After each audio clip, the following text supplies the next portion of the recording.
Bulletin की शुरुआत बड़ी खबर के साथ रायपुर से बड़ी खबर आपको बता रहे हैं। नारायणपुर मुठभेड़ पर डिप्टी सीएम का बयान सामने आया। ऑपरेशन में जवानों ने गजब प्रदर्शन किया। विजय शर्मा ने कहा नक्सलवाद अपने समापन की ओर है। विजय शर्मा का ये बड़ा बयान। मुठभेड़ में 2 बड़े नक्सली सीसी मेंबर भी ढेर हुए हैं।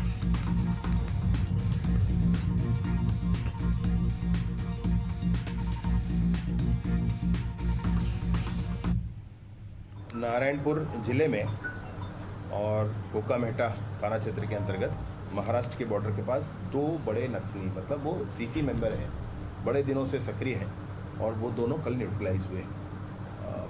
परफेक्ट इंटेलिजेंस के आधार पर हुए इस ऑपरेशन में डीआरजी के जवानों ने गजब ही कर दिखाया है कल। और इसमें कट्टा रामचंद्र रेड्डी और कार्दी सत्यनारायण रेड्डी ऐसे 2 नक्सली हैं जो कल न्यूट्रलाइज हुए हैं। ये बहुत बड़ी सफलता है। भोपाल से अगली बड़ी खबर। कांग्रेस कार्यालय में जिला अध्यक्षों की बैठक जारी है। कांग्रेस प्रदेश प्रभारी हरीश चौधरी 1-to-1 चर्चा कर रहे हैं। उज्जैन और सागर संभाग के जिला अध्यक्ष बैठक में शामिल हुए हैं। बीसीसी चीफ जीतू पटवारी भी इस बैठक में मौजूद हैं। तो आपको बता दें कि उज्जैन और सागर संभाग के जिला अध्यक्ष इस बैठक में शामिल होंगे। बीसीसी चीफ जीतू पटवारी भी बैठक में शामिल हैं। आपको बता दें कि कांग्रेस कार्यालय में जिला अध्यक्षों की बैठक लगातार जारी है। कांग्रेस प्रदेश प्रभारी हरीश चौधरी 1-to-1 चर्चा कर रहे हैं। उज्जैन और सागर संभाग के जिला अध्यक्ष बैठक में शामिल हैं।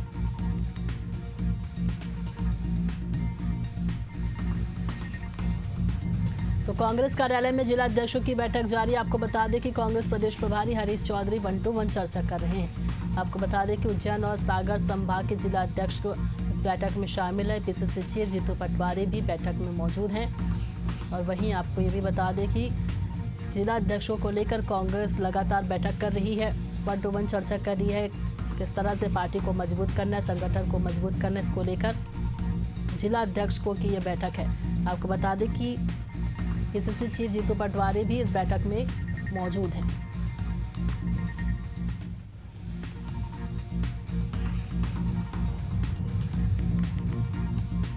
तो उज्जैन और सागर संभाग के जिला अध्यक्ष बैठक में शामिल है। आपको बता दें कि जिला अध्यक्षों की ये बैठक है।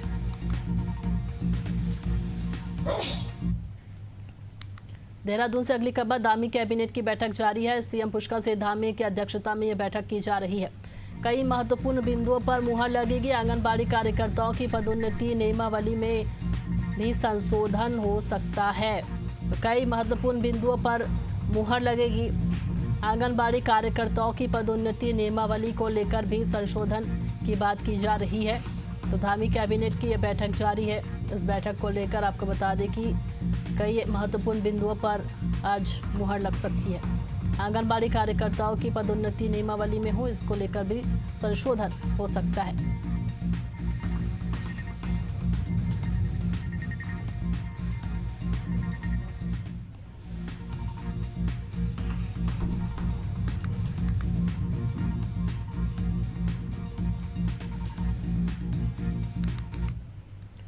बहराइच से खबर, जहां तेज रफ्तार का कहर देखने को मिला। पैदल जा रहे 3 लोगों को पिकअप ने कुचला है। हादसे में तीनों की दर्दनाक मौत हुई है। घटना के बाद चालक फरार बताया जा रहा है। दरगाह थाना क्षेत्र के बलरामपुर रोड पास की ये पूरी घटना बताई जा रही है।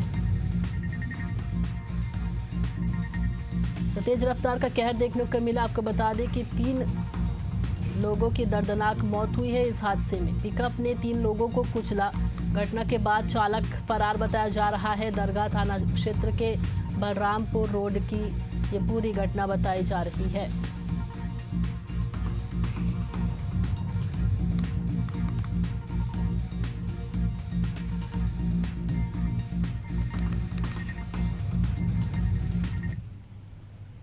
एक मिल है, ऑयल मिल है, उसी के ठीक बगल में।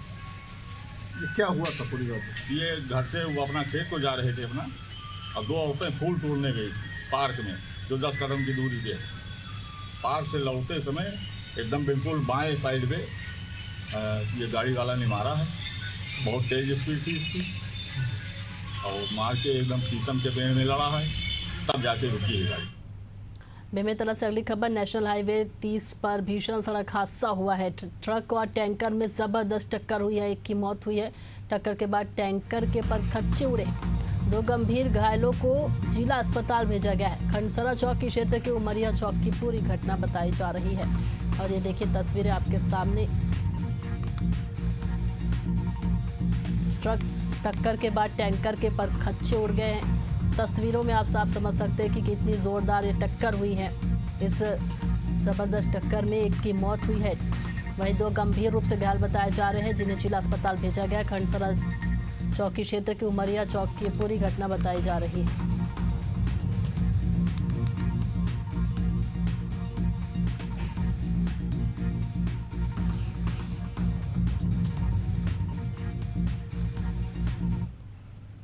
बिहार के मुख्यमंत्री नीतीश कुमार बुधवार को सासाराम का दौरा करेंगे। कई योजनाओं का शिलान्यास करेंगे, जिसको लेकर कार्यकर्ताओं में काफी उत्साह देखने को मिल रहा है। उन्होंने बताया कि इस दौर के दौरान मुख्यमंत्री कार्यकर्ताओं और आम लोगों के साथ संवाद करेंगे और इसके लिए फजलगंज स्थित न्यू स्टेडियम में विशेष व्यवस्था की गई है। वहीं तैयारी को लेकर कार्यकर्ताओं का कहना है कि सीएम नीतीश कुमार का ये दौरा काफी महत्वपूर्ण है और रोहतास जिले में सौगातों की बारिश होगी।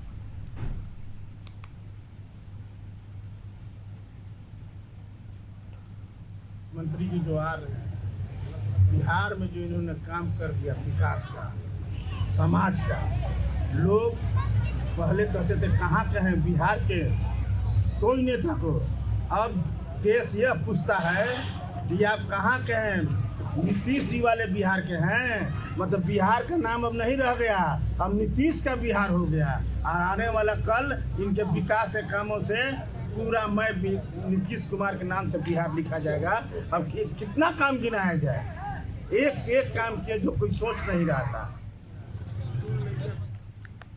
बिहार के सासाराम में करंट लगने से पॉलिटेक्निकल के छात्र की मौत हो गई। बताया जा रहा है कि दुर्गा मंदिर के पास छात्र ट्रांसफार्मर की चपेट में आ गया, जिससे वो गंभीर रूप से झुलस गया और उसकी मौत हो गई। सूचना पर पहुंची पुलिस मृतक के शव को पोस्टमार्टम के लिए सदर अस्पताल लेकर गई और मामले की जाँच में जुट गई है।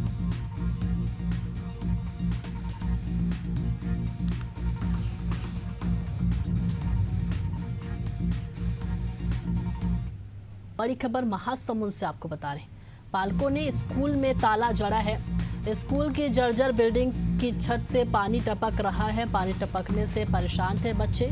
सूचना पर आला अधिकारी भी मौके पर पहुंचे, पालकों को समझाने भी जुटे। खांडा दरहा बाग बहारा के शासकीय प्राथमिक शाला का ये पूरा मामला बताया जा रहा है।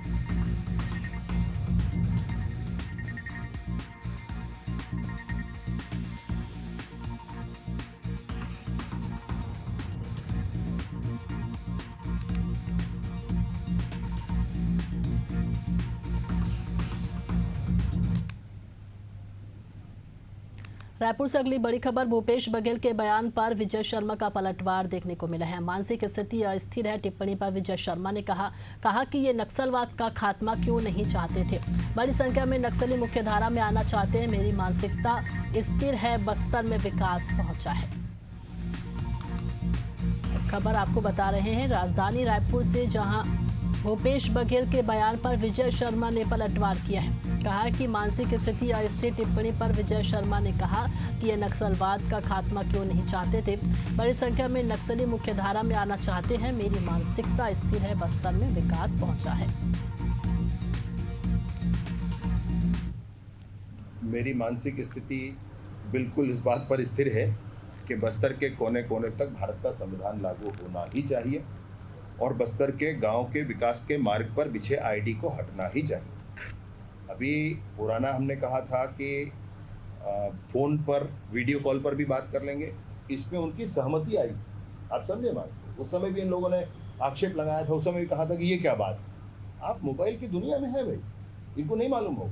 उस समय भी जब मैंने कहा था तो कहा था इन लोगों की कैसी बात कर रहे हैं।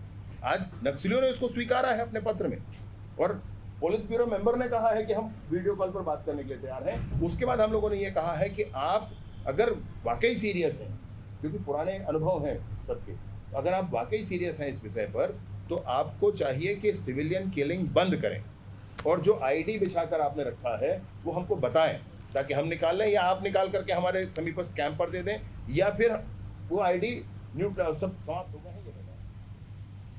राजधानी रायपुर का ऐतिहासिक महाराज बंद तालाब लगातार अतिक्रमण और गंदगी की मार झेल रहा है। कभी शहर की पहचान माने जाने वाले इस तालाब का क्षेत्रफल अब आधा रह गया। भूमाफियों का कब्जा, प्रशासन की लापरवाही तालाब के अस्तित्व पर बड़ा खतरा बन गई है। इसी पर देखिए हमारी यह रिपोर्ट।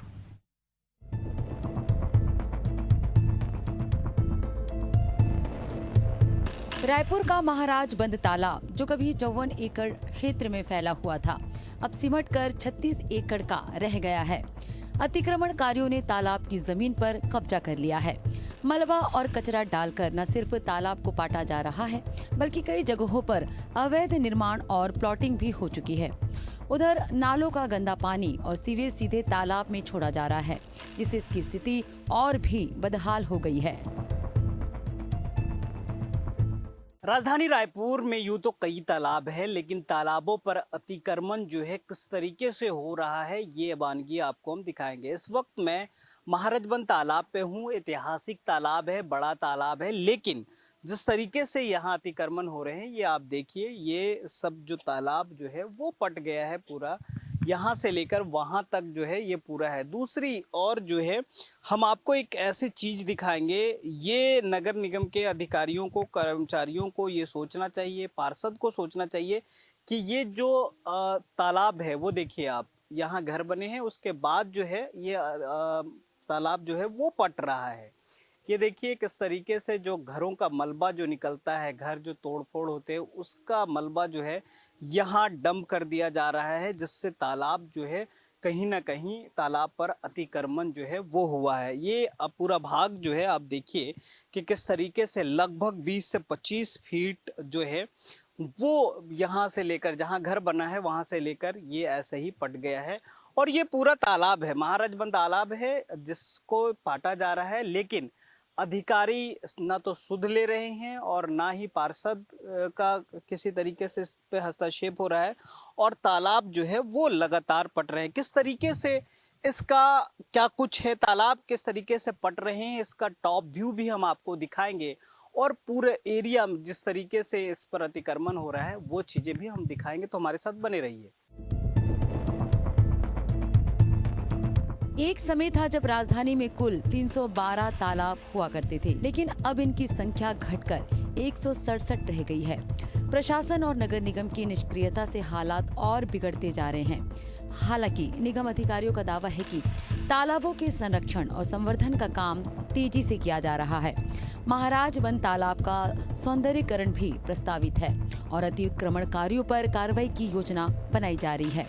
तालाबों पर हो रहे अतिक्रमण और कब्जे पर रायपुर नगर निगम महापौर का कहना है कि तालाबों पर अतिक्रमण और कब्जा कतई बर्दाश्त नहीं किया जाएगा। देखिए, तालाबों पर अतिक्रमण को कतई बर्दाश्त नहीं किया जाएगा, और आपकी जो शिकायत आ रही है उसमें हम देख के जो भी उसका तालाब का हम रकबा खसबा सीमांकन करा के फिर जो भी उसमें अतिक्रमण होगा उस पर उचित कार्यवाही करेंगे। इधर पूर्व महापौर एजाज ढेबर का कहना है कि भारतीय जनता पार्टी के करनी और कथनी में अंतर है। देखिए, ये भारतीय जनता पार्टी के कथनी और करनी में बहुत अंदर है। ये बोलते हैं कि हम बनाएंगे, हम ही संवारेंगे। बूढ़ा तालाब हमारे समय में क्या था और आज बूढ़ा तालाब की क्या उसकी वो है, आज हालत है, वो आप देख सकते हैं। और जहाँ तक कि महाराजबंद तालाब की बात है, वो रायपुर शहर का दूसरा सबसे सुंदर तालाब है, जिसके चारों ओर पाथवे है। तो मुझे लगता है कि जब हमने था तो हमने वहाँ पर एसटीपी, वहाँ के घर को तोड़ा, वहाँ पर हमने कार्य योजना हमने लाई, एसटीपी हमने लगवाया। मुझे लगता है कि अब अतिक्रमण हो रहा है क्योंकि भारतीय जनता पार्टी के लोगों ने वहाँ पर कब्जा करके बैठे थे, उनके कब्जे थे। फिलहाल प्रशासन के दावों और जमीनी हालात में बड़ा फर्क साफ नजर आ रहा है। जरूरत इस बात की है कि शहर के तालाबों को बचाने के लिए ठोस कदम उठाया जाए, वरना इतिहास और पहचान दोनों ही सिर्फ कागजों में सिमटकर रह जाएंगे। इस वक्त मैं महाराजबंद तालाब पे हूँ, और महाराजबंद तालाब पे अतिक्रमण किस तरीके से हो रही है ये हम टॉप व्यू आपको दिखाते हैं और एक एक चीज बताते हैं। ये देखिए, आपके सामने जो है ये घर है, और घर के पीछे का एरिया लगभग जो है वो कम से कम 20 से 25 फीट ये अतिक्रमण हो चुका है और यहाँ जो कचरा पाटा जा रहा है, जो डस्ट पाटा जा रहा है, जिसके चलते जो है ये अब जो है वो घर वाला का जमीन कुछ दिनों में हो जाएगा और अलग अलग काम होगा। तो देखिए ये तालाब है और तालाब से लेकर कितनी दूरी तक ये तालाब जो है गंदगी से, कचरा से, या फिर यूं कहें कि जो डस्ट निकल रहा है घरों का वो डंप किया जा रहा है। आप देखिए वो साफ ऐसा लग रहा है कि जो कंस्ट्रक्शन तोड़ा गया था उसका जो है वो डस्ट वहां डंप किया गया है। वहीं आप बलराम जी थोड़ा सा अपना कैमरा घुमाइए और दिखाइए कि किस तरीके से ये पूरा जो है वो सफेद कलर का जो दिख रहा है वो झिल्ली और गंदगी और जो कचरा है उससे पट चुका है। आप देखिए कि वो घर है और घर के पीछे जस्ट पीछे जो है वो भी पटना चालू हो गया है और ये तालाब पर अतिक्रमण है। ये किसी का जमीन नहीं, किसी की जमीन होनी भी नहीं चाहिए क्योंकि ऐसा लग रहा है कि पूरा तालाब है और तालाब पर ही पट रहा है। अब यहाँ से लेकर थोड़ा सा आप पीछे का व्यू दिखाइए कि किस तरीके से ये चारों तरफ तालाब पे जिधर से ये घर आपको दिख रहा है, ये घर जो है वो लगभग कई घर की बाउंड्री वॉल जो है तालाब से छू रही है और ऐसा लग रहा है कि तालाब में ही बाउंड्री वॉल है। आखिर ये अतिक्रमण कब तक रुकेगा और इस पर अधिकारियों का क्या कहना है, नगर निगम अधिकारी क्या कर रहे हैं, नगर निगम के पार्षद जो है वो क्या कर रहे हैं इस अतिक्रमण को लेकर, इस पर कहीं ना कहीं कार्रवाई होनी चाहिए। सवाल ये है कि नगर निगम के अधिकारी क्या कर रहे हैं, नगर निगम के जिम्मेदार जो हैं वो क्या कर रहे हैं। ये सवाल तो हम हमेशा उठाते ही रहते हैं और ये भी उठाने की कोशिश करते हैं कि तालाब जो है साफ सुथरा रहे। हमारा मकसद ये है कि जो ऐतिहासिक तालाब है वो कहीं ना कहीं जो पहले के जैसा था कम से कम वैसा हो जाए। कैमरा पर्सन बलराम पटेल के साथ इम्तियाज, एशियन न्यूज रायपुर।